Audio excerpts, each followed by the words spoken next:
CBSE class 10th electricity டாபிக்லேருந்து example 12.2 sum பண்ணலாம் பாருங்க. How much work is done in moving a charge of 2 coulomb across 2 points having potential difference 12 volt சொல்லியிருக்காங்க. இப்போ நமக்கு என்னென்ன கொடுத்துருக்காங்க பாருங்க. கிவன் சார்ஜ் கொடுத்துருக்காங்க. சார்ஜ் எவ்வளோ கொடுத்துருக்காங்க? 2 coulomb கொடுத்துருக்காங்க. அடுத்து பொட்டன்ஷியல் டிஃப்ரென்ஸ் கொடுத்துருக்காங்க. Potential difference V delta V இல்லைன்னா வின்னு எழுதிக்கலாம். தட் இஸ் ஈக்குவல் டு 12 வோல்ட்னு கொடுத்துருக்காங்க. நமக்கு என்ன கொஸ்டின் கேட்டிருக்காங்க? Work done in moving the charge question கேட்டிருக்காங்க. ஸோ ஒர்க் டன் வந்து தேவைப்படுது. ஓகேங்களா? அதாவது வந்து இப்போ 2 பாயிண்ட் எடுத்துக்கலாம். இங்கே ஒரு பாயிண்ட் 1, இது பாயிண்ட் 2. இந்த பாயிண்ட் 1ல பொட்டன்ஷியல் V1, பாயிண்ட் 2ல பொட்டன்ஷியல் V2. இந்த டிஃப்ரென்ஸ் இன் பொட்டன்ஷியல் தான் என்ன கொடுத்துருக்காங்கன்னா வந்து அந்த டெல்டா வி தான் வின்னு எடுத்திருக்கோம். அதுதான் வந்து V2 minus V1 that is equal எவ்வளோ கொடுத்துருக்காங்க? 12 வோல்ட் கொடுத்துருக்காங்க.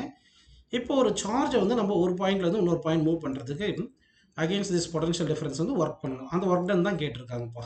சரி, இப்போ வந்து நமக்கு என்ன டெஃபினேஷன் தெரியணும், அதாவது ஃபார்முலா வந்து என்ன தெரியும் பார்த்தீங்கன்னா வந்து potential difference across 2 points is equal to work done to move a unit positive test charge from one point to another point. இதுதான் ஃபார்முலா தெரியும். சரிங்களா? இதில் வந்து சார்ஜை வந்து லெஃப்ட் சைடு கொண்டு வந்துட்டிங்கன்னா W is equal to potential difference into Qன்னு போட்டுக்கலாம். ஓகேவா? பொட்டன்ஷியல் டிஃபரன்ஸ் எவ்வளோ கொடுத்துருக்காங்க? 12 வோல்ட்டு. சார்ஜ் எவ்வளோ கொடுத்துருக்காங்க? 2 கூலும் கொடுத்துருக்காங்க. ஸோ 12 இன்ட்டு 2 நம்ம என்ன போட்டுக்கலாம்? 24ன்னு எழுதிக்கலாம். இன்ட்டு வோல்ட் இன்ட்டு கூலும் வரும். 1 வோல்ட் இன்ட்டு கூலும் தான் என்ன சொல்லுங்கப்பா? 1 ஜூல். அப்படின்னா 24 ஜூல் அப்படின்னு எழுதிக்கலாம். ஓகேவா? அப்போ work done to move A charge என்ன வரும்? ஆன்சர் சொல்லுங்கள்.